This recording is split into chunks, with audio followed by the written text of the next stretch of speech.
Hi, I'm Mac McCarthy, and I help people with their breakup, situationships, and limited beliefs. Let's get into it today. My girlfriend does OnlyFans. What do I do? This is one of the stories or questions that's come into writemac.com. If you want to go to writemac.com, book a live coaching session. All sessions are refundable if you don't find them useful or helpful. Let's get into it today. So, my girlfriend does OnlyFans. What do I do? I've been presented with this before with clients in different ways. In this particular case, we'll get into the story later, but let me just drop 7 ideas I have about this. 7 opinions. Number 1, accept it or let the relationship go. No gray area. So this isn't a gray area thing where you're like, well, you can kind of do OnlyFans if it gets this much money, but if it doesn't, then this is one of those things you accept it, especially if it's upfront. So when you start dating someone, what they do when they come into the relationship, and this leads to one of my other points, if you accept it begrudgingly or kinda or in a gray area, that's going to get worse. So if you look at this and you're like, oh yeah, I kind of don't like that. It's if you're together for a year, 2 years, 3 years, and they plan to be an OnlyFans career type, it's going to get worse. Okay, so just in the beginning, accept that they're doing that, and that leads to the next one. Have some boundaries and rules to this she agrees to or he agrees to, if that's the case. And when you agree to these things, you might want to build in some finish lines, right? Like, hey, in a year, I'm just going to save up to go back to school, and then I'll stop doing this. And then at least you have something to go on. And then just, the idea that, all right, you're doing OnlyFans, but I don't want you meeting anyone. So these are, set up your own rules and boundaries about it. And notice, don't just think I just threw that in at the end. She agrees to it or he agrees to it. You can have a conversation about something and let someone know what you want them to do or what your boundaries are, but they don't really agree to it. They kind of are smart ass about it, or they, ha ha ha. This is something that's serious. Okay. Number 3, keep in mind she met you and was already doing this. She doesn't have to change for you. So if you're like, oh, I'm going to save this individual. Oh, they're so wrong. They're in this wrong field that's so bad for people. That's not their opinion. They didn't ask you to save them. What do you value about it? Okay. So if you're coming into this, you know that they're doing this as their job, career, their primary way to make money. You've hooked up. You're now together because you're girlfriend, boyfriend. What's the value about it? Do you value the fact that they're making a lot of money from this? Do you value the fact that they care about their looks? Do you value the fact that they're intimately inclined in the bedroom because that's what they practice? That's an interesting part of this. So money would be one.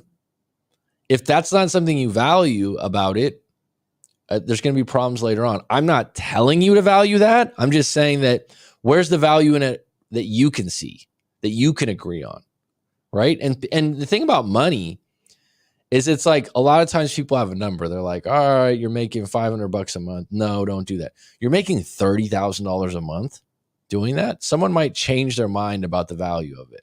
Okay.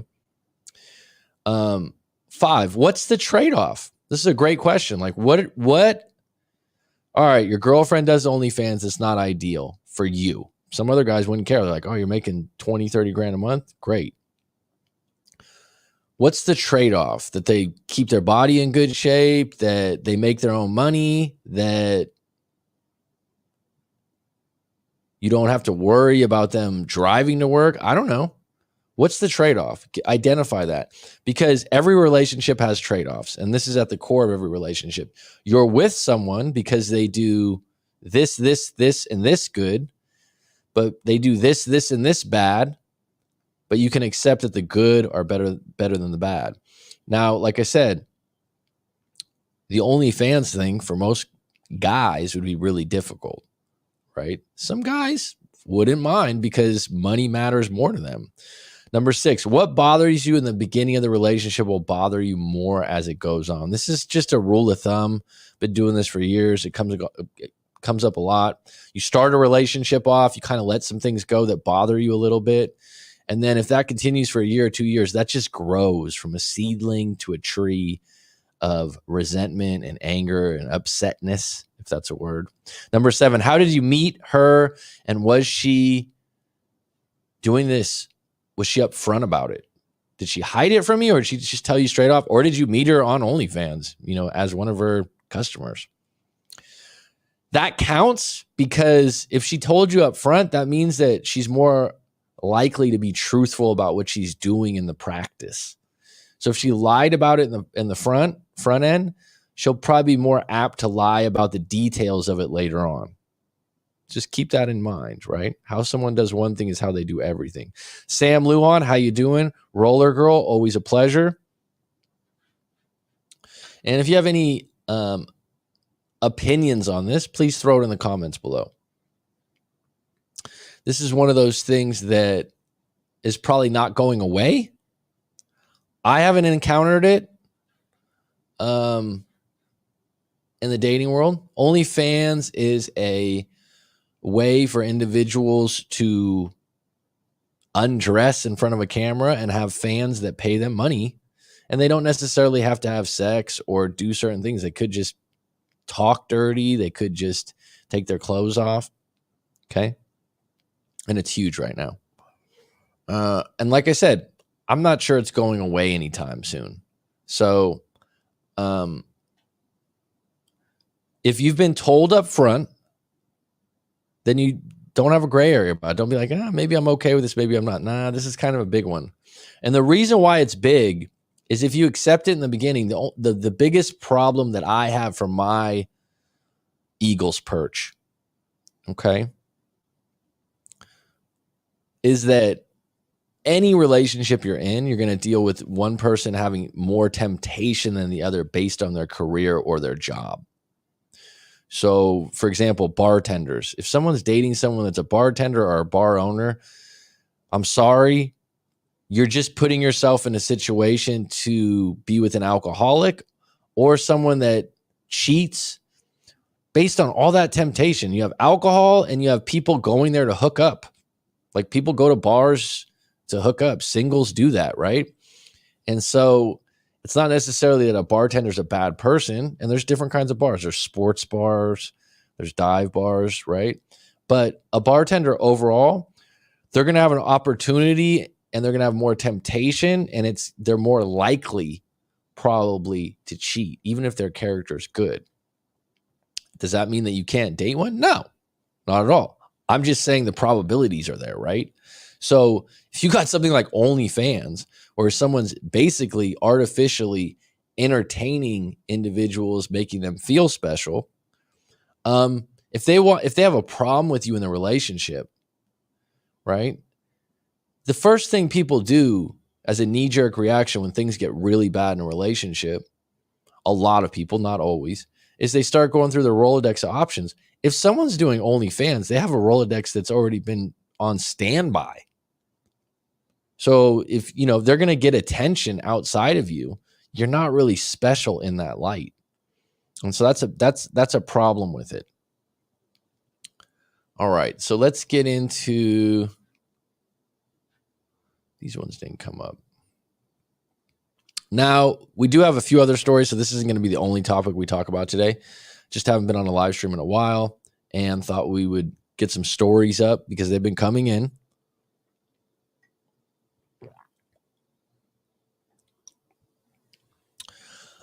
I would say, though, it's better to unpack these in a Zoom call because then we can get some interaction, some questions involved. All right, so let's get into the stories.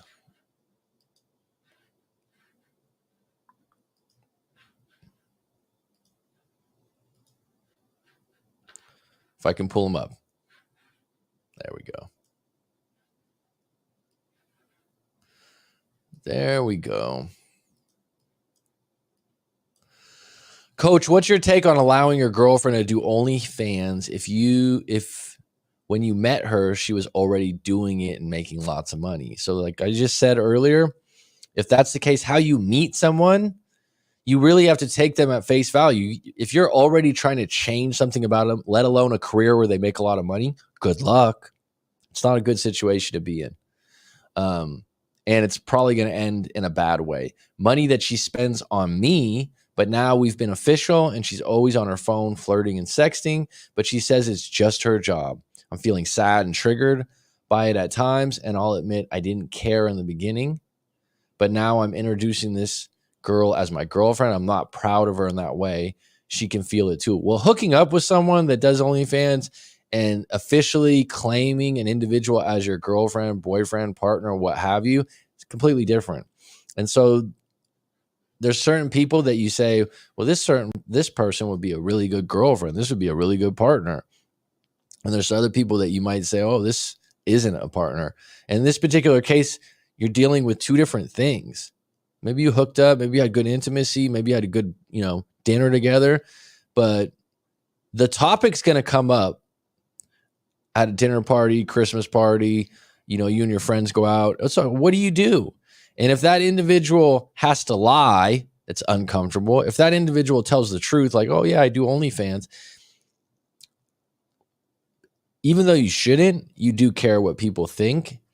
And just that energy surrounding it is going to cause problems. Now, if you're ultra secure, you are on board and you think, well, if they make money from it and I trust them, good for you.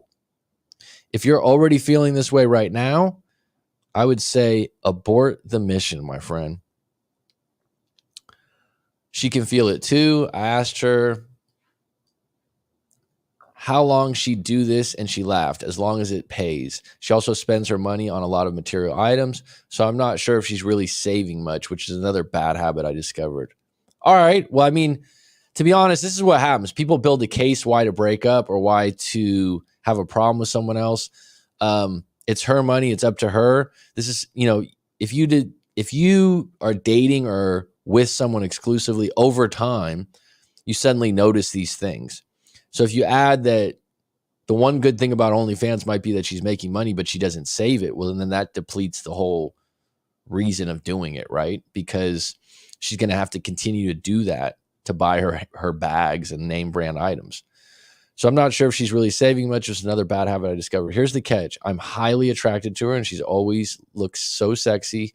I never had a girlfriend that arouses me all the time. Am I overthinking this? Some of my friends told me don't worry about it if she's never actually going to meet these guys. But I feel like now that we are together and we hang out all the time, she actually has online relationships with these guys. Some she's been stringing along for over a year, and she has pet names for them. When I ask about these guys and the pet names, she says it's just business, which could be the case. Okay, some people can, put the business cap on. That being said, it's not ideal that your girlfriend's business is this. And this just goes to the trade-off. Number 5 that I mentioned in the beginning of this video. What's the trade-off? So you're saying she's sexy, she arouses you. I'm assuming the intimacy is good. So the trade-off is, well, she works for OnlyFans. Is that enough? The thing about this is that it's not going away. If she's making good money and supporting a materialism habit, she was doing it when you first met her. And, part of her job is to look good. That's one of the reasons why you're attracted to her. A lot of times people looking sexy or good or, out of this world hot, they put work into it. It's part of their job. Librarians don't dress like that. There's, someone that works at UPS doesn't dress like that because they got a uniform. So that's part of her job. So the part that you don't like about it is other people see her that way. Now, this idea that she's got these guys that she's stringing along, that she gives pet names to, these are other candidates. If anything ever goes out of line with you two, she's got attention lined up. She's got a guy that's willing to do anything for her. And this is just a bad situation to be in because she's more likely to not want to work things out and just get her way or get out of the relationship. You see what I mean? I'm not sure to let her know what I can't accept this I'm not sure how to let her know that I can't accept this long term. What's your take on all this? Is there something I'm not seeing? No, I mean, it's good that you wrote this out. Your basic trade-off is that you're highly attracted to her, and that's why you're with her.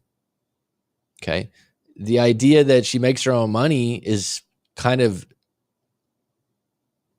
ruined by the fact that she spends it with negligence, right? On the other end, and she's not just doing OnlyFans, she's regularly contacting guys outside the screen or video with pet names, claiming it's just a business. Now, here's the problem with that. If this is her business, this is what she practices, there's things that come from that. So, for example, let's just say that someone's a truck driver and they have to unload crates of milk and eggs and all kinds of other stuff that are heavy. So someone goes, oh, you're a truck driver. You must be this kind of a driver. You must do these. They also probably gain some muscle from picking up those crates, right? There's some other gains from that job that would be outside of the job. For her, she's learning how to manipulate men. And you're a man and you're in a relationship. She's learning how to play people. Those guys really want a relationship with her or really want her attention, and she's playing with them. The problem with that is that's going to translate over into your relationship. Okay. And in most cases, you're just not going to be as special as you would be if your wife or girlfriend or partner was in a job or a career where she spent most of her time not getting attention or playing with guys' emotions. Okay, we'll just leave it at that. It's not a good situation to be in. Know your trade-offs. If you want to stay in this relationship, it's probably not going to last very long, because at some point you're going to erupt and you're going to get upset. And what will happen is it won't be about OnlyFans. It'll be about something else. It'll be that she didn't answer her phone. She's been out with her friends, or because you don't trust her. You didn't say that, but these things that you've mentioned, you don't trust her. And so it'll start with something different than the OnlyFans, but you'll be nagging and getting upset. And eventually the fact that she's got guys with pet names, you'll be insecure. Right? So if I was you, I would just get out of the relationship as soon as possible, or revert back to friends with benefits, because this isn't someone you've identified as being a good partner if you're not even proud to introduce them to your friends. Think about that for a minute. All right, so we got a couple other stories on deck. A little intermission here.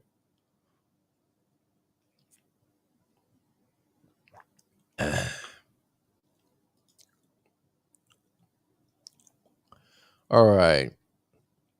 And this particular stories in the comments are more like a small question. Coach Mac, I broke up with my ex-boyfriend a month ago, and I do want to meet up to talk about things, but I can't get back together with him. He's just not in a healthy place financially and gets me back with feeling sorry for him. But then when I'm with him, I feel like he's my kid and I have to take care of him and make him food and give him rides and run errands for him. And I always fall into that, and I don't think it's good for his own growth. Well, you're doing that for you too. So if you think that like, oh, this is bad for him, it's bad for you, but you probably learned that. And I would call that an accommodator. People like this are really good in service industries, and then you learned it somewhere. So when you were a kid, your parents, caregivers, grandparents, auntie and uncle, what have you, whoever took care of you, you probably witnessed this is how to get attention, or you witnessed this in a relationship with your parents where your mom was the accommodator or your dad was the accommodator. And that's how the relationship worked. Or you got attention for doing nice things for people, right? Doing chores and things like that. And so it's very common for people to be accommodators. And if an accommodator meets someone that's really laid back and enjoys someone taking care of them, like a mom or running their, like a personal assistant, you will fit together really nice, right? And if it's your pleasure to do those things, do them. There's no problem with that. And if you accommodate someone that you love and that's your way of showing and expressing love, that's okay. But if you're doing that for someone you don't respect or someone that hurts you or verbally abuses you, that's a problem. Because where are your needs being met? Where's your trade-off in the relationship? I think I know it's tough love situation here, but I'm also attracted to him. So if we get around each other, he knows how to play that. But I know I can't stay with the guy forever because he's just treading water all the time. How do I let him go and not feel bad? So when you say treading water, he's not growing up. I mean, I would need to know more details about that. Bottom line is, it's very honest of you to say you're still attracted to him. So that's what's keeping things going. This is why you're meeting up. But you could easily have someone value the fact that you accommodate them and you do these nice things, make food, give rides, run errands, et cetera, but they got their shit together. They're not treading water. So I don't think you need to change the fact that you like to do things for your boyfriend or your partner. Just make sure that the trade-off's something that you feel good about. And then in this case, you're saying, I can't get together. He's just not in a healthy place financially. So finances are the problem. So if he was, ask yourself this, if he was financially healthy, if he was financially better off or doing really well, would this change everything? And I'd say, sounds like probably yes. Eduardo Martinez, how are you, my friend? But the thing is that about this is that know your trade-off. Know that that's what you're getting and you can meet someone else. The fact that you're attracted to him is partially familiarity, and the fact that, like I said, there's not people that are accommodators, and women are usually more accommodating than men, but there's some men that are like this. They can be replaced, right? But you can also replace someone that appreciates that, but also is still financially secure. So don't feel bad that you do all these things. Just make sure that you're doing those things for someone you respect and you really love and care about and you see a future with. Because you're right. If you're doing these things for a guy that isn't making a whole lot of progress or becoming bigger, better, growing, what have you, then maybe you are impeding his growth unintentionally. But just the way you just wrote this is very clear. And just ask yourself, yeah, I'm attracted to him, but can I meet someone else I'm attracted to that appreciates my accommodating ways? And I would say absolutely yes. Men are complaining that women don't accommodate or make food for them or do nice things for them enough. So the fact that you have that, stay in no contact. If you broke up and you feel weak because you still, kind of have these things, it doesn't. If you had a relationship for a pretty long time and that was your role and that was his role, that won't change if you get back together. It just won't. So you don't need to change. You just need to change who you're putting that love and care into, if you will. All right, next story. This one's a bit longer. And anyone that's in the chat, please put it down below and I'll get to it after I get done with this story right here. Hey, Coach Mac, I just found your channel. I really like your approach. Thank you. I broke up with my ex 6 years ago, and then we got back together 3 years ago. And this second round of relationship is much better overall. We are both 33 years old. We both just needed to grow up and get grounded in our careers, which we did, and it really helped our relationship. Sounds good to me. 33 is a solid age to have your career in place, have some growth. Okay. And this is a great example. 6 years ago, we broke up, and then we got together 3 years later. And the thing is, 6 years ago, he'd be 27. At 30, you're a different person. What people don't realize, a lot of times, especially if you change careers or move somewhere, been around the world, go on some trip, join a band, I don't know. 3 years being single or away from the partner you were with, and 3 years for them, it can change things, and you can reunite and work things out and start a new relationship as, dare I say, different people in different places in their life. So that's good that you shared that part. I can't believe now that I'm writing this that we are actually broken up, and how it all started. It was just nuts. But she does have this history of overreacting to things, as you say, 0 to 100. She just can't calm down. I hate to say it. Just say it. This is what's great about this is this is anonymous, so just say it. I hate to say it, but I don't think this problem will ever go away from her. The last fight was basically that I have this company and the company has a few assets and makes a small amount of money, but she wants me to put her name on the company so that if something ever happens to me, that it will go to her. And she also doesn't trust my business partner at all. I told her I just filed the paperwork and a few months ago and that I'll change it when the licenses come up. Part of my internal pause is that she can be erratic with her emotions and go for the kneecaps, as you say. See, I've been watching my content. So just right off the bat, individuals that go 0 to 100, when they get upset, they can't calm down. They actually keep elevating it. And you see this with professional athletes sometimes that are hotheads. Like they just can't calm down. They're never wrong. They don't listen, and their emotions just keep elevating. And people like this, they can be dangerous because the more you talk to them or you reason with them, that's not what they want. They want to be right. They want to win. And if they're going for the kneecaps on top of that, that means they take cheap shots. They say really mean and low things to take the wind out from under you. So you might be fighting about taking the kids to school. You might be fighting about, money's low in the account. I don't know. And then they bring up the harshest, coldest thing they can think of saying in the middle of the fight. Maybe we should just break up and I'll leave tomorrow. Or, those kind of people, that's a narcissistic way of doing things, which I don't like to label people, but it also is a playbook that they've used for quite a long time. And if you're not willing to argue that way, they're going to always win, right? You're always going to submit. It's not a good situation to be in. I don't want to give her that power, and none of what I've done with this company was any of her money to start with.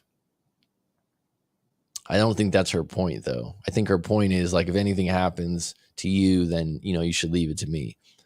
She does well for herself, but then as we argued, she could never marry me. She said that she could never marry me, that I'm not a real man, and most women wouldn't want to marry me. Okay, so translation is, I want you to marry me, or I wanted you to marry me before, and you've never asked, so no one would want to marry you, right? Because you didn't even bring that up. I know she wants to get married and have kids, and she's turning 34. I know she's turning 34 in a month, and she sent these mixed signals about if she had kids or if we didn't, she'd be okay. But if we were to have kids, then she'd want them this year and next. So she's got a timeline. This is common. She's 33 years old. She's turning 34. Women between 33 and 37, 38, their biological clock's ticking. Even women I've known that are 27, 28, 30 are like, oh, I'm not thinking about kids. When they get to about 33, 37, they got to start making that decision, right? It's a real thing. And so there's a little pressure added to that. And instead of them just having an open conversation, sometimes it can come out in arguments and fights that you're this bad person, you never wanted to marry them. But at the heart of it is like, I want to have kids. Now, what they don't realize is that kind of behavior, that kind of pushiness, bulliness, is that a word? Right? Is actually driving them away from wanting to have a kid or get married to them, which is ironic, right? It's like, and the classic guy's like, well, I've got to think about it. And the woman's like, I don't only have 3 or 4 years. He's like, yeah, well, let's just wait 1 more year. You got 3 years. Very, very common. Very, very common. And if you don't want to marry her and you don't want to have kids at this point, and she's pushing, you might have to make a decision at some point to let her go so that she can have the opportunity to meet a guy that might want to fill that role and have kids. There's plenty out there. Right? she'd want them this year or next. Obviously, she's on the biological clock, and I can't ignore that. I just have this voice in my head that says, the voice in your head is your intuition and your experience with it, that says she'll be hell to deal with if we have kids together. I love her. I appreciate her. And I do believe she would be naturally good mother. That counts. That counts a lot, because there's not all women that would be naturally good mothers. But due to the fact that she goes for the kneecaps and reaches deep in arguments to find things that really hurt me, I can't trust that she wouldn't use the kids as a bargaining chip. And I make a lot more money than her, so I'd lose if we got divorced, as I live in California. So right there, you have this consequence looming over you. And I would agree that if she goes for the kneecaps and she's a cheap shot artist, that she would use the leverage of the kids and divorce in her favor whenever she wanted to, and it would work against you. That's a real talk. That's not just a voice in your head. That's intuition based on facts. A week ago, we broke up, and she told me she'll never talk to me again, and that she thought I was her soulmate, but was wrong. Just said some nasty, mean things. But then 2 days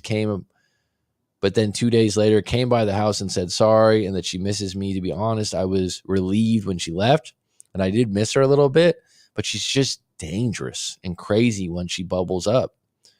And I thought she had gotten better, but now this issue will come up again and again.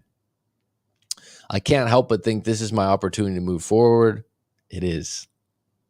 If she's out of the house and she's grabbed her stuff, if she still has her stuff at your house, she's probably going to carry this out.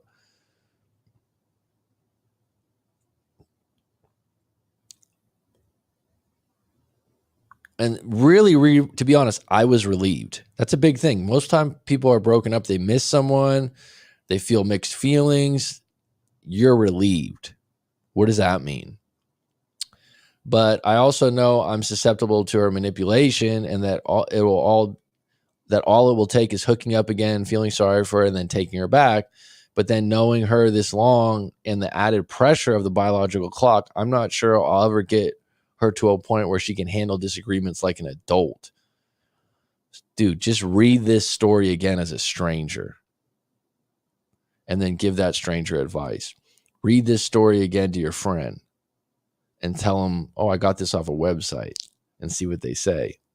How can I stay strong and let her go? Because I know it's the right thing to do. Well, writing out this story is a start, like getting it all out, and realizing where you're getting relief, realizing that, she's not a bad girlfriend necessarily. You haven't said it like, you guys have been together 3 years.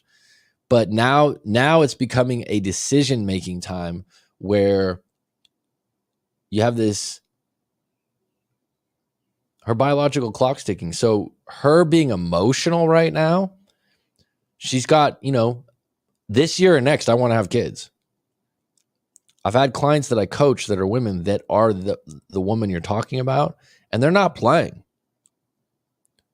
And what I tell them is like, look, if he doesn't want to have kids, he has a right to say no, and you have a right to break up and see if you can meet someone else that does. Because you're right, you only have so much time, and that might be a way for you to find meaning in letting her go. That if you have this anxiety or worry towards having kids with her because you think she's going to use them as leverage in arguments, you're probably right. You know her better than I do. If she's using anything she can in a fight to hurt you, then of course she'd probably use the kids.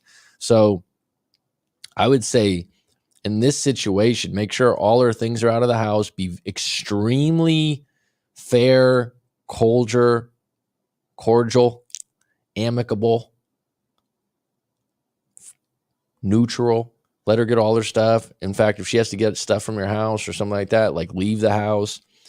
Don't trigger her, and tell her, hey, look, once she's out, go into no contact, because the way she plays and the way she's about a relationship, she seems like she knows how to manipulate you, and you know that. So just don't put yourself in that situation. It's like if you were, if you had a son and he was a boxer, and he was a pretty good boxer and he had, 10 or 15 matches. And there was someone he was going to go fight, and the person fought dirty. They kept a knife in their boxing boots, or they, dipped their gloves in poison. You'd say, just don't fight them.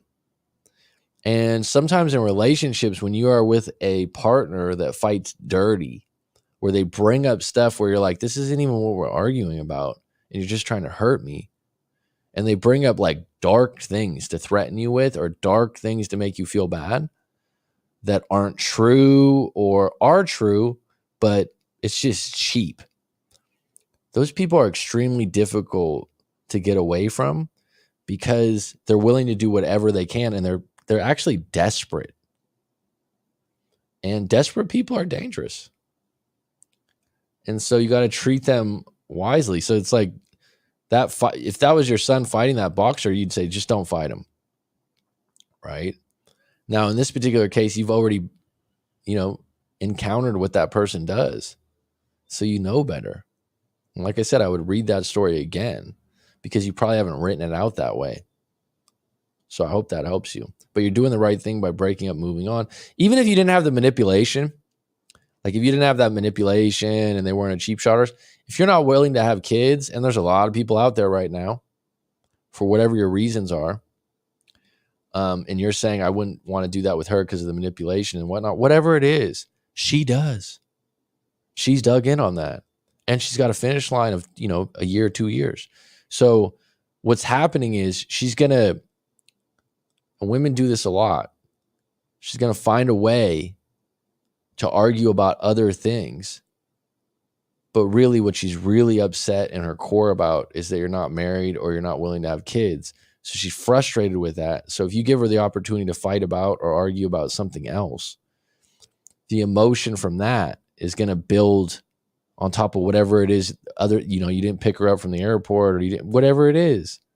It's going to make it worse because that problem that she has, or that situation that she has, is not being resolved. And so it'll just attach on to any other angers, if that makes sense. And that's why it's really good when you do therapy. And now I do therapy with people. I do coaching outside of breakups. You got to find all your little triggers and your minefields. And then you start finding them. It doesn't cure you of everything. It just makes it like, oh shit, this is where that comes from. That's why I get triggered by that. Oh, this is why I get so upset about this. And then you start making sense of things, and it's like the game slows down in your head, and you're like, oh, that's why I'm like this, or that's why I'm like that. And you got to make sense of it. Okay, so let's just get into here. Eduardo, how have you been, bud? She wants something to her name in order to reap his rewards. Yeah, a lot of women, I guess men are like this too, but like if there's an asset or a business, I've seen this come up a lot. Old school, grandma and grandpa's era, 50s, 60s, maybe even the 70s. A lot of times if people were together, they got married in their early 20s, and part of getting married is sharing assets. If you're in your 30s, this is when, people in the 60s and 70s, they were married. You know what I mean? Like most people were married. You share assets. That's what you do. I understand where both of them are coming from, because now the world, especially the Western world, guys are like, that's my money. That's something I had before she came in. Listen, if she's got less money or nothing, a big reason she's with you, she's not using you, but the security that you bring to the relationship, one of the trade-offs for her. And so if you have a business, you have an asset, a house or something like that, and you've been together 3 years, let alone 6 years earlier than that, and you're not willing to put her name on it, that's a common gripe. And it tells her that she's not in the long-term plans and that you don't trust her. Right? And maybe that's the case. Maybe that's the case. And that's another reason for you to break up. But if you're already looking at divorce as a possibility before you even get married, don't get married. Like if you're already like, oh yeah, if we ever got divorced, don't get married. Don't do it then. You're already seeing the consequence. So if you get married, you're going to be looking for, oh, here we go. Like, here we go. And really, the sad thing about marriage is people, I don't care who you are, if you live in the Western world, I don't want to speak about the whole world, but how many people do you know on two hands, 10 fingers, that are divorced, had a bad divorce, had a really bad divorce, and some people that didn't recover from the fucking divorce? Like, they're bitter, they're off, they're still like, that comes up, or they just channel it into men and women. Men and women are this, they channel it into dating apps. They're pissed. You interact with these people, and some of these people have YouTube channels, right? Like, there's just information about, marriage being this thing that, if you get divorced, they're going to clean you out and and it's all that. So I think that that's always in the back of someone's mind when they're being pressured, when someone's being pushy. And in his particular case, he should be finding a partner to get married to that's a little bit more financially stable and up to his level, so he feels more secure that she's not going to clean him out. And the fact that she takes cheap shots every chance she gets. Leverage is a real thing in relationships. Marriage, it's at another level, right? What do I mean by leverage? It's like, okay, let's say you start dating a woman, right? And she's got a beautiful apartment on the beach, and she inherited it from her aunt, paid for. Like, wow, you got, I should say a condo, not an apartment. And she's like, yeah, it's paid for, everything like that. She's got this great house. You start dating. You got this crappy little studio 5 blocks up, whatever. And she's like, oh, you could move in. And she's like, just pay the utilities because I don't have, and the common fees. So you end up paying like, $500 a month, whatever the common fees are and the utilities. She gets that paid for, but she's got it for free. But guess what? She's got leverage. You don't think about that in the world of love, right? Leverage is totally different in college relationships or when both people live at home. But if she's got that beachfront condo and you pay $500 a month to live there, you might become bitter that the fact that, well, why don't we split that? Or it's your place, why don't you pay it? I don't know. Bottom line is, if shit gets bad, guess what she does? You can move out. I don't need to work through this. And the person that doesn't have a place, they're going to go, wait a minute. And they might go for the kneecaps because they're desperate. They're like, I got this beachfront condo I've been living in for 2 years at $500 a month. I can't find another place like this. Why would you do this to me? It's like, well, I want to break up and I want you to move out. We're not getting along. You're not happy with me. I don't like the way you're talking to me. That individual had leverage the whole relationship on the housing situation. And the other person's going like, what? Now, how does that transpire into divorce court? I don't know all the rules. Every state's different. Every country's different. But people are scared because they go, all right, once I get married in this particular state, I lose my leverage. I make the money. I pay for the house. But once I get married, if things don't go right and she threatens to divorce me, she gets half my pension, half this, half that, half this, half that. It's like, that's a lot of leverage if someone's not happy. Now, if leverage is not there, which there always is a little bit of leverage, right? And leverage doesn't have to be money. Leverage can be the idea that, for example, someone's been going to the gym for a year and they look great, 6 months. All of a sudden you're like, damn, you look good. And you on the other end as the partner haven't been doing anything. You're a little bit overweight. You're a little chunky. You feel a little out of shape. And they're just shining. And they're hanging out with fitness people. They're going to fitness classes, right? They have leverage because if they break up, they look better. They've been hanging around other people that look better. They feel better about themselves. And so they'll hit the ground running, or they might even have options already pursuing them. Is that fair? I don't know. It's leverage. And there's always leverage in the breakup that feels like it's not fair. And the person with more leverage has a little bit higher ability to pivot out of the relationship into a good situation or a softer landing. Now, here's the rub. If you use your leverage, someone can get desperate and do something completely shocking to reverse the situation because they know they don't have that leverage.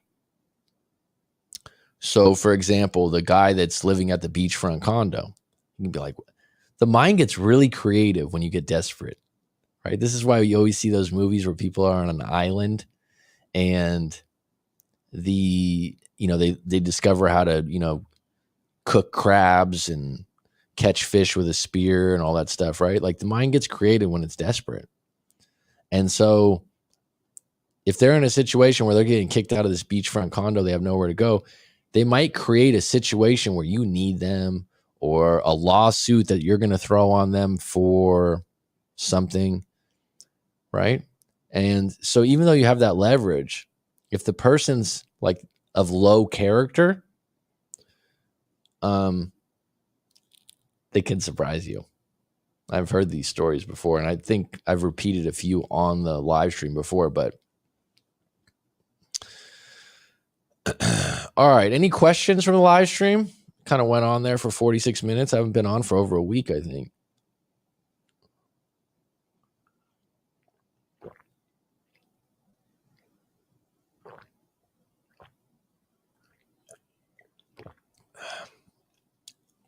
No questions?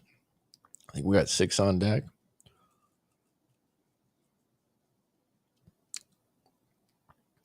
Leverage is interesting when you look at it, though, huh? It's kind of like, it's one of those things because you think about that, and business people are big on leverage, right? But relationships definitely have it. And then you get back to that trade-off thing. So I'm trading this for this. I don't know if there's many relationships where everything's just right, where someone doesn't feel like, where someone feels like, oh, I'm getting everything I want. And especially in this day and age, it is. Leverage is big. It's not fair. And if you've lived long enough, you've been in relationships, and sometimes the leverage is not as heavy, right? It's not. Yeah, why do you think there's a coin toss before the game? Great point, Eduardo. Leverage can change, though.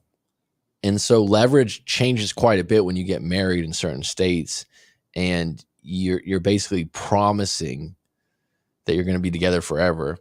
And this is why there's so many divorces. But also I would add that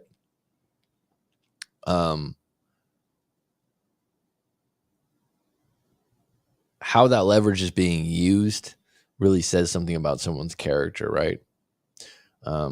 But the hardest one is when you live together and you share a place and it's someone else's place. I've seen this play out many times. Had a client a long time ago, and I've known him for a while, and hits me up. We do a 2-hour session. He's breaking up with his girlfriend. He's like, dude, I need to talk to you. They have 2 kids. I was like, all right, we have talked a few times, but this was serious. He was like an emergency call. She's going on. He's like, we broke up. He's like, she cleaned out our joint account.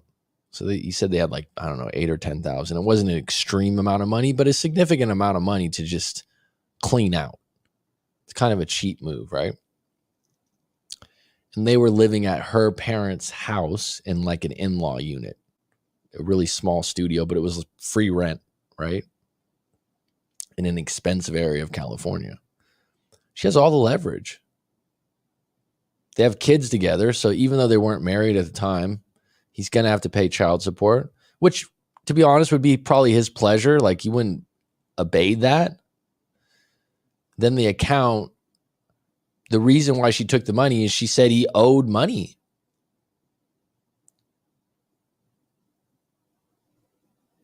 She owed money, right?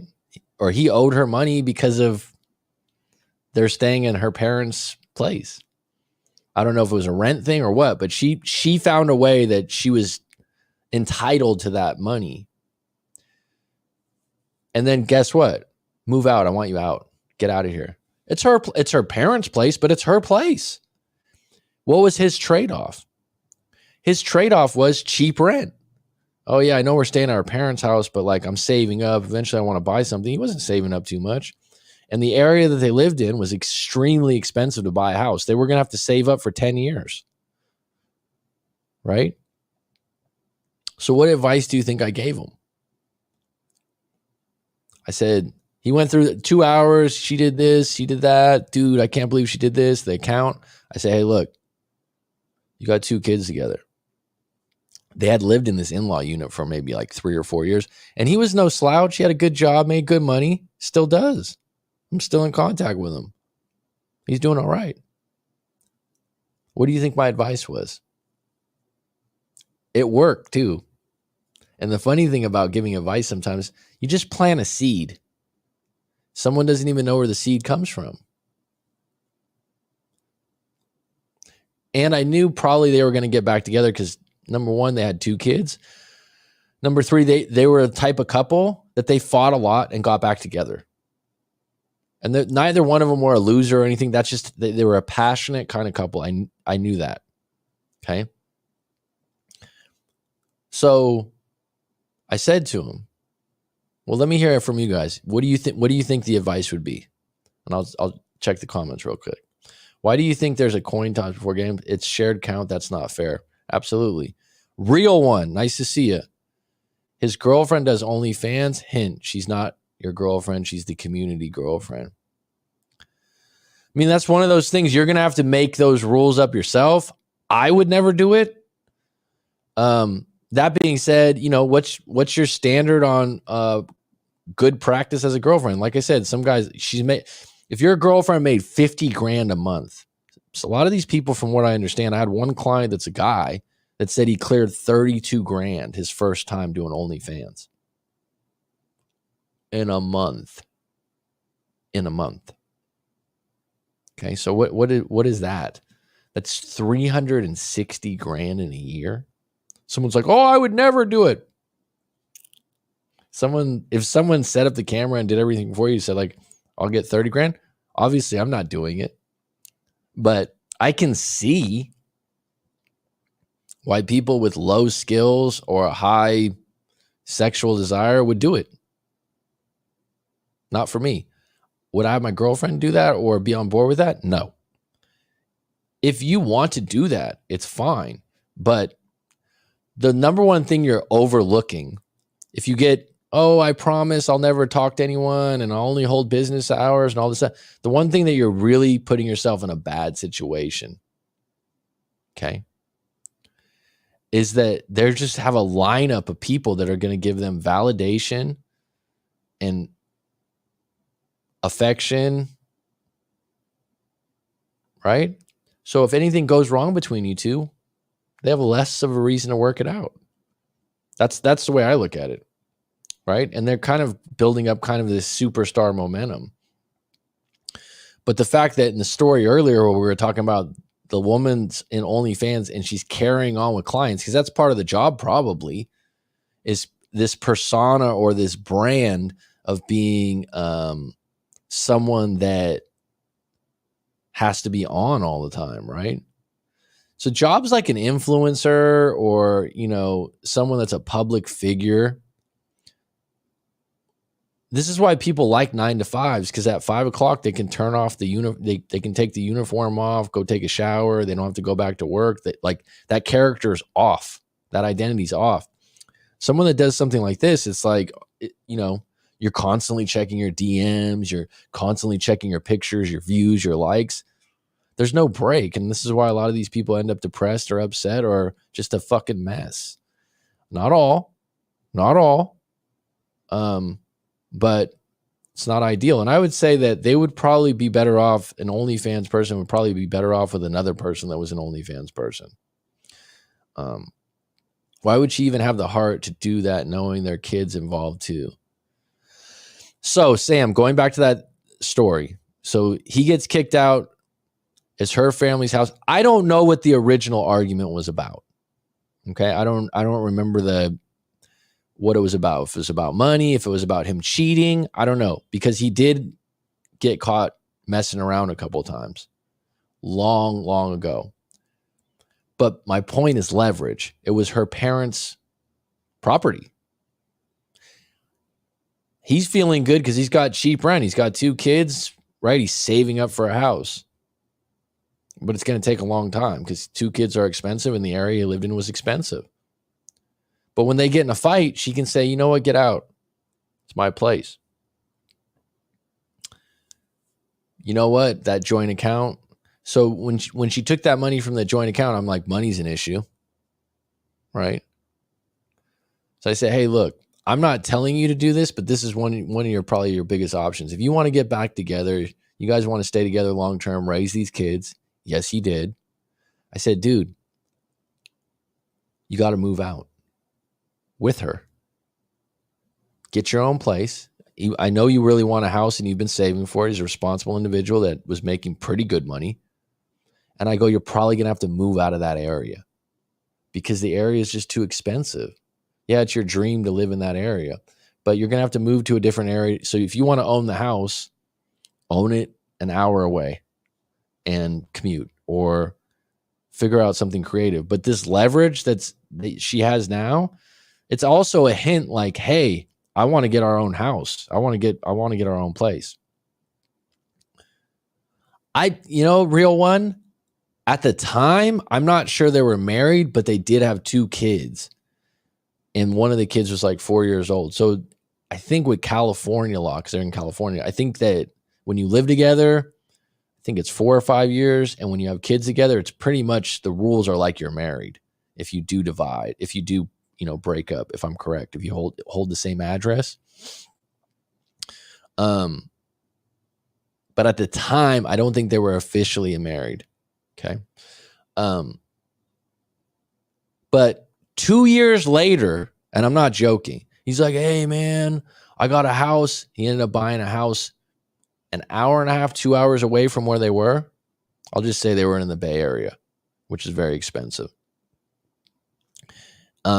Buys a house like 2 hours away. Beautiful house, sent me over the pictures, everything like that. Doesn't say anything about our talk before.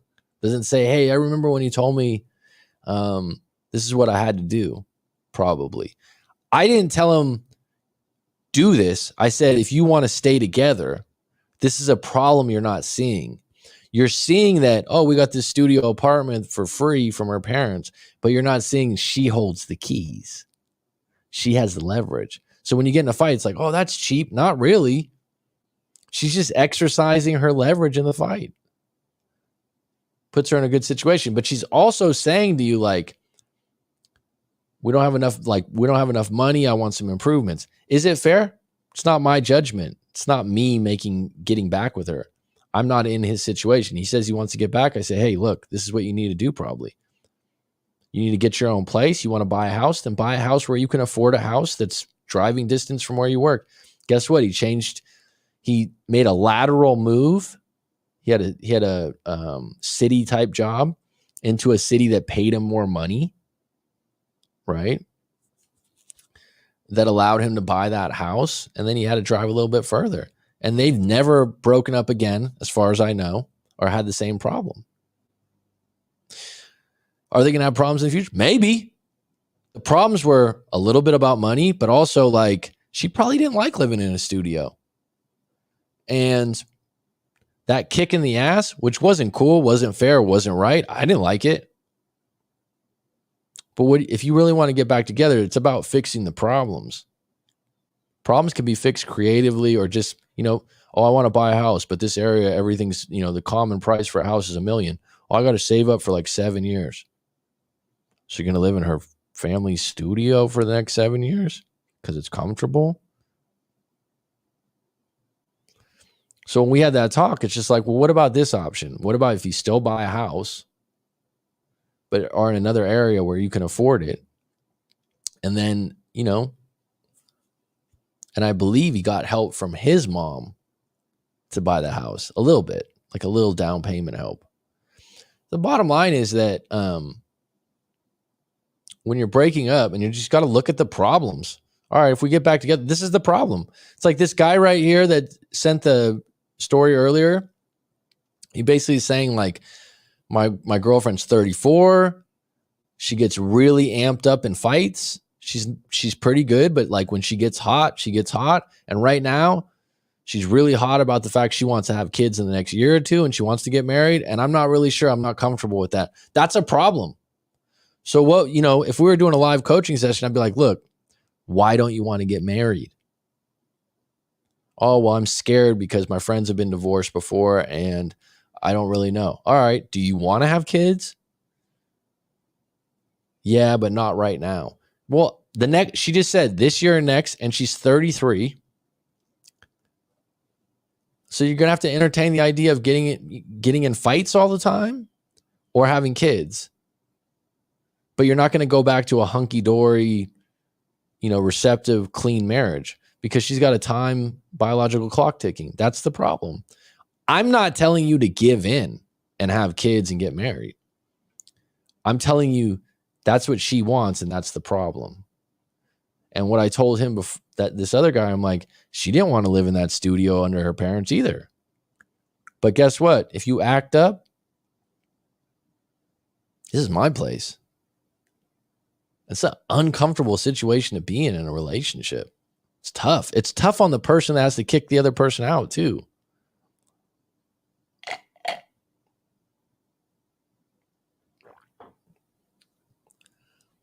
But the interesting thing, like I said, leverage can change, right? Now, the ideal situation with him in his new house, I think they're on a payment they can afford. She has a pretty good career she's grown into. Now they have a future for their kids. It's totally different. She can't just boot him out of the house now.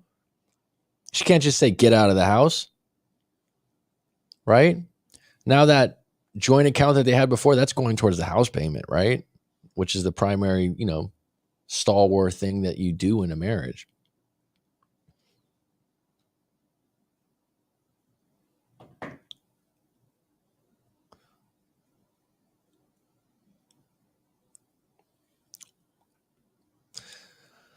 Find the problem, find your solutions, and figure out if you're willing to fix it. If you want to walk away to avoid more conflict. I think, some of it's tough. It really is, because when you got intimacy and attraction involved, it's tough because intimacy and attraction are instant. It's like a drug. And you can overlook solutions being fixed in lieu of that, or you can overlook solutions being fixed in lieu of money. How many people stay with someone because of money? Like that client of mine that I just mentioned, he's staying in that in-law unit to have more freedom with his money, right? That's what he's doing. And he's thinking, well, this is my only option.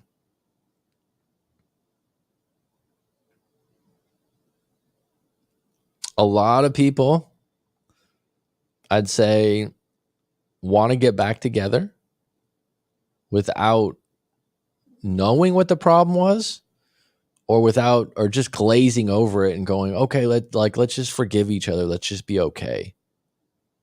It's fine. That was petty. That was stupid. Like, let's just get back together.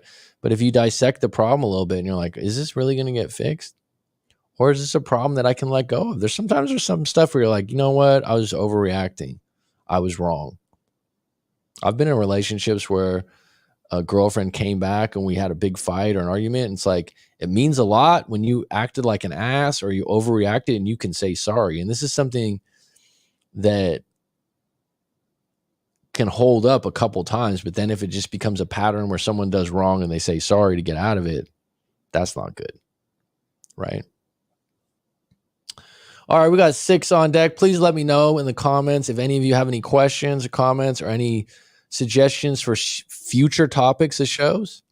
I'm working on a few things right now, so that's why I haven't been on. I'm working on an assessment that someone could take for no contact, or if they're compatible, and this is a really, I don't get any money for this, and I'm not an affiliate of it, but I would recommend trying this out. I'm working on making my own.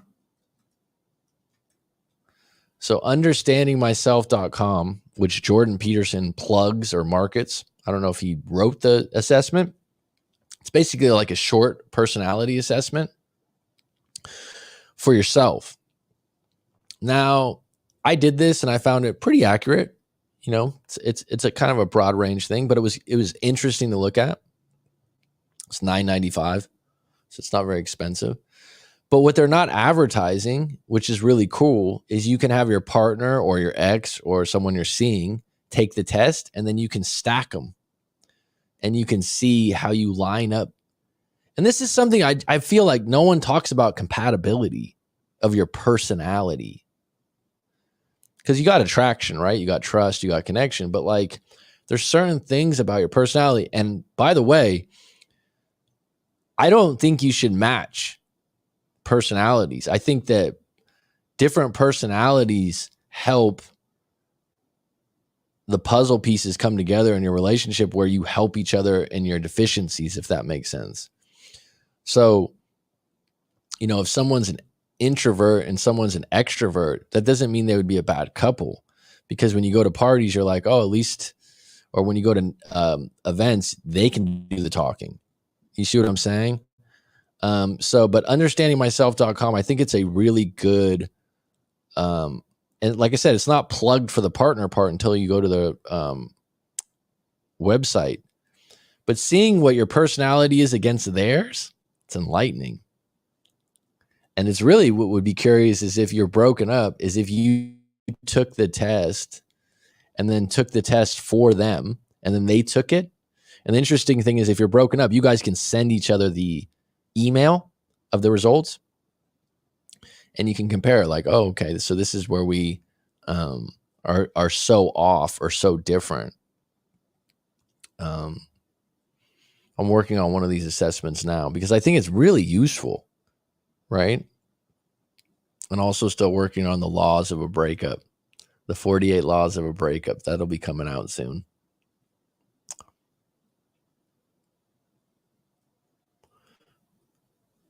Yeah. Compatibility is an issue, huh? It's just not a very, and I could be wrong because I'm in the breakup space. I don't find that it comes up a lot. There's a lot on dating and how people should be treated and masculine, feminine dynamics. But a relationship compatibility based on your personalities, I don't see that brought up a lot. And I think it's useful because you can put, when you take that assessment, you get the results in 20 minutes and you're like, oh, wow. Like, you can see if you're really high on compassion, you're high on agreeability, and you can see if your partner surprisingly is really low on some of those things and how you guys butt heads or how you guys get along in certain areas. How about a topic about what's up, Wad Carlo? Well, I moved to another country before, so I could probably talk about that. I've moved to another city. So the Bay Area where I grew up to San Diego, it was like a different state. SoCal to the NorCal is like two different states as far as the subculture, the clothes, the way people act. How about a topic about moving to another? I can shed some light on that real quick. Number one, it's going to make you grow. So regardless of whether you like the place or you don't like the place in the beginning, you have it. I've moved places where I've been like, oh, I don't really like it here at first. And then within a month or 2 months, you start to get into the meeting some new people, some new places to eat. So I would say it definitely takes time. So be patient because you probably will be homesick just from the lack of familiarity. And there might be, maybe in week one, you're all excited and then something happens that makes you uncomfortable. What's coming to mind right now, when I first moved to Thailand, the ATMs here will eat your card. So let's say that you leave. I don't know if they do it now in the States, but they didn't do this before in the States. If you go to your ATM, if you don't take it back, like you walk away, it'll eat your card. What's up, Bernice? The old Kiwi.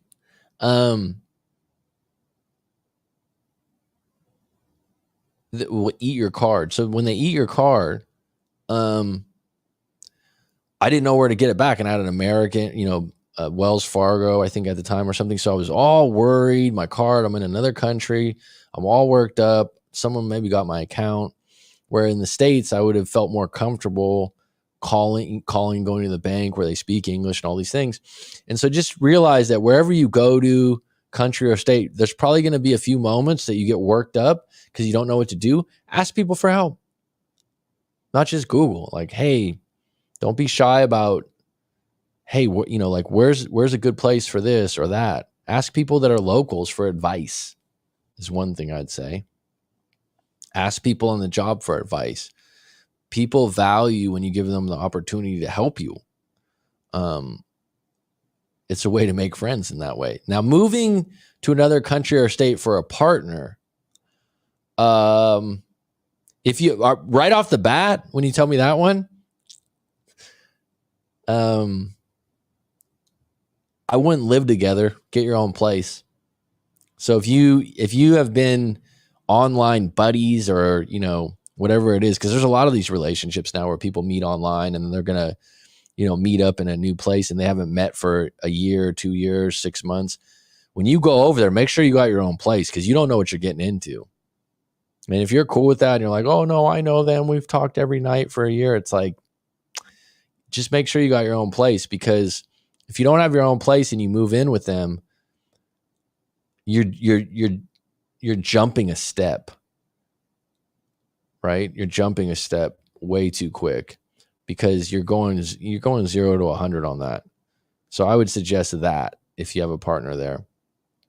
And if you move there and you're supposed to live with them, just make sure that you look for, you keep your eye out there for another place. You got to pivot out real quick, because these relationships where people meet online and then they go to live together and they haven't lived together in a long time, different ball game. Totally different ball game. So those are 2 things I would suggest about that. And just know that there's going to be some uncomfortable moments, because you don't know that city or state. So ask people for help, not just Google. Ask a local. I get asked all the time in Phuket for help, and it's my pleasure. You learn a lot about people once you actually live with them. Totally different, man. Totally different ball game. Totally different ball game. You got to think when you date, right? When you first date,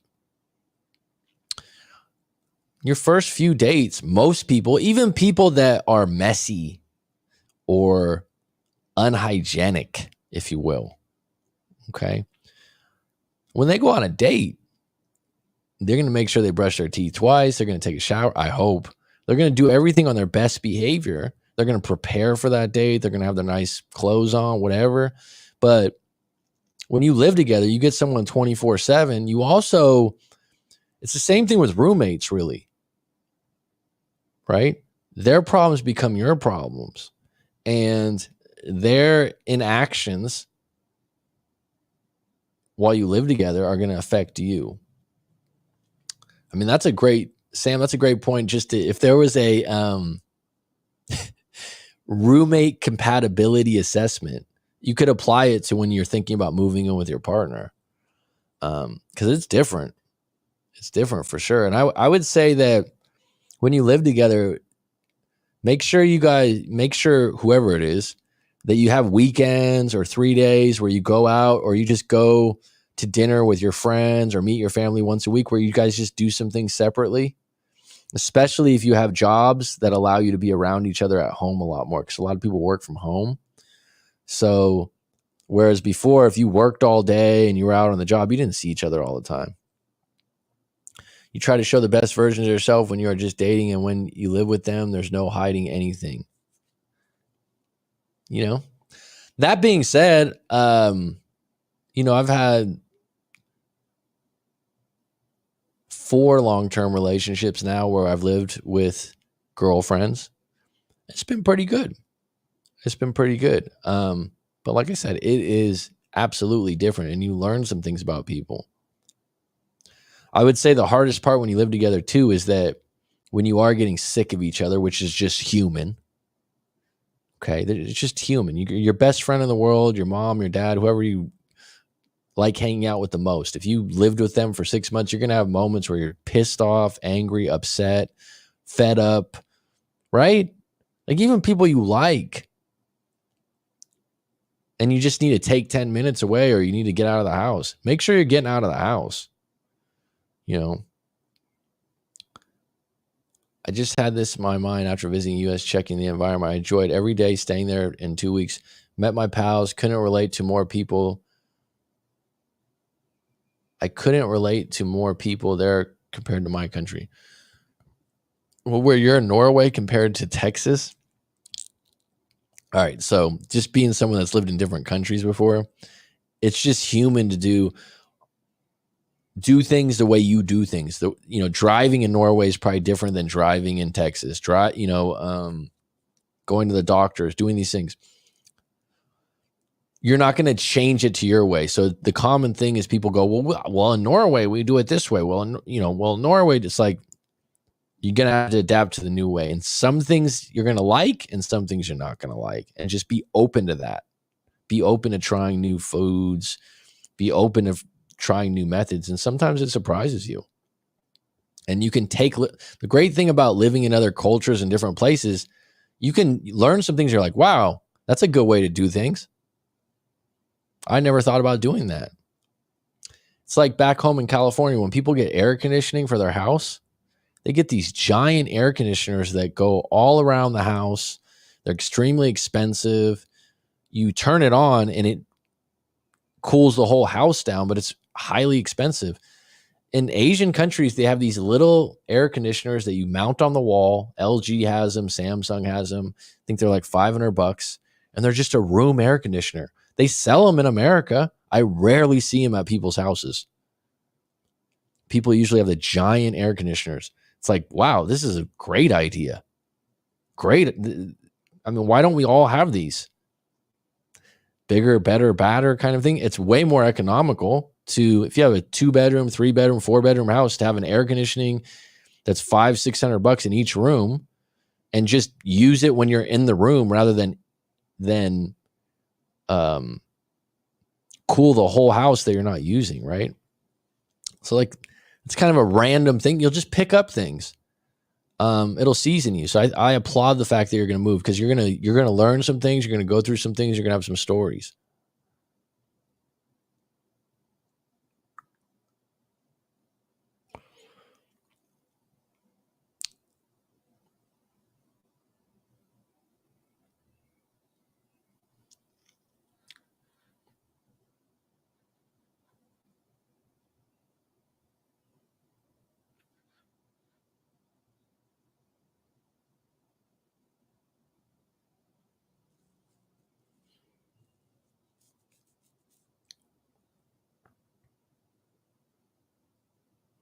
Odd Carlo now went uninvited, it says, huh?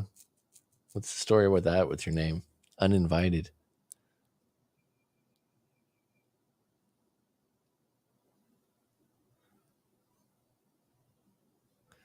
And that's what makes the difference, Sam, is those best versions of you when you're dating. And what I'd add to that?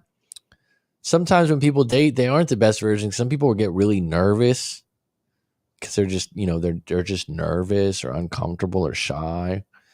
So sometimes when they're dating, they're not their best selves, depending on how they are. They're trying to look their best. But, living together, though, it's different.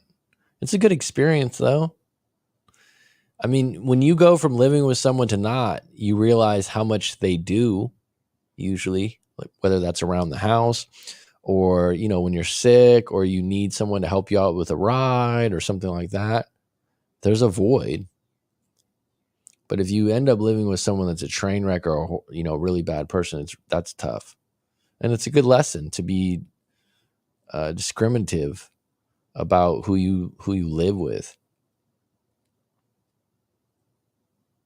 And I was just watching, I haven't seen it in years, Heat with Robert De Niro and Al Pacino. That's an old movie, and a lot of people don't watch movies now. It's got to be 20 plus years old.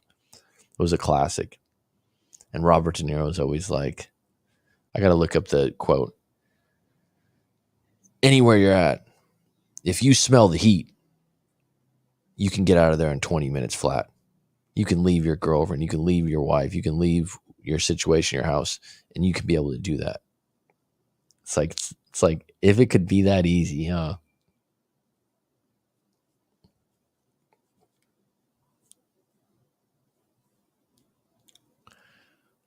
A lot of times you got to think like the reason why people would live together too is, financially it's better, right? You're cutting costs. It's like you're adults, you have your own place. A lot of people live at home longer now, which I understand in expensive areas, but it's like, oh, we can get a place if we get one together, right? And this is what goes into leverage, right? Whoever pays more for the place. I know a couple clients where they have a place together that's, you know, $2,000 and they pay $1,500 and the other person pays $500. It's like if the person can only afford that much a month and you're looking at they're gonna have to move in with a friend or family member, it's really hard for them to break up because they're losing a secondary part of their life outside of the relationship and their house, their place. And they could take that personal. That's why it's really important how someone comes to you in the beginning of a relationship is how it will transpire over time. So if someone comes in the relationship, they're broke. I've had a few clients like this. They're broke. They're always on their last dime, but you're going to help them out. And like 2 or 3 years later, you look at it and you're like, wow, they're still broke. They're still living off me. They're still, not taking care of their finances. Those kind of people, your relationship isn't just a loving relationship. It's their job because they're depending on your income. Think about that.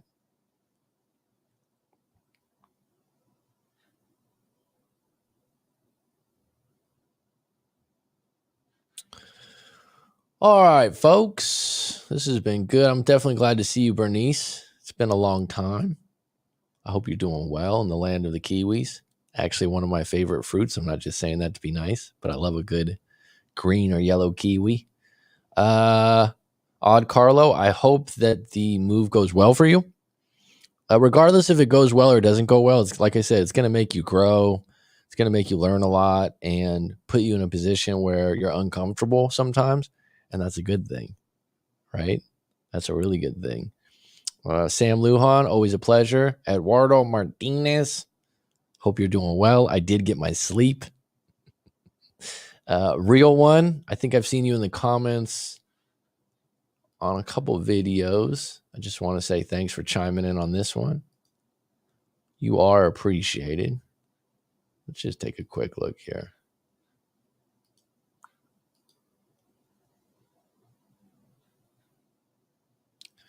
Let's take a quick look here.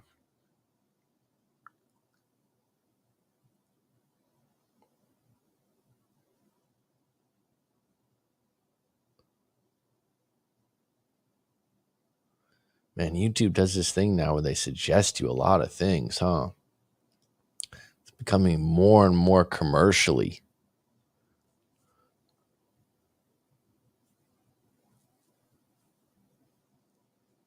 I just feel well, that's part of growing up, bud.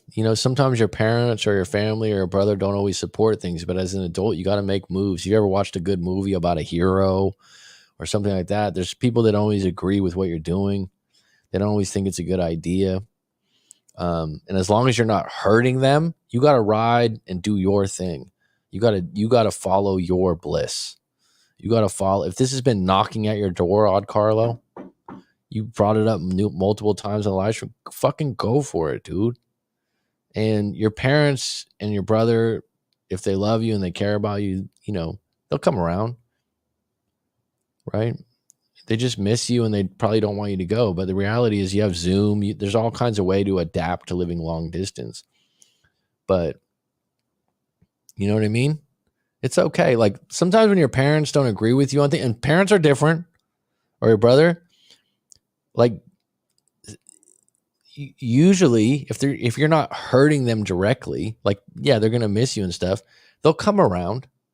They'll adapt to it.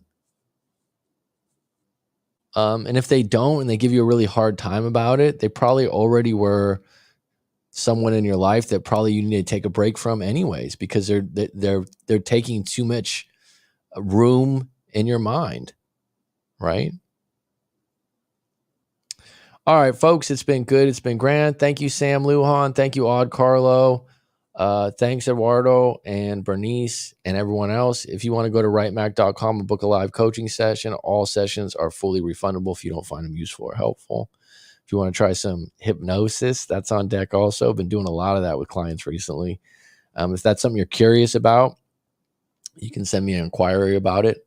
But otherwise, it's curtains. Have a good day.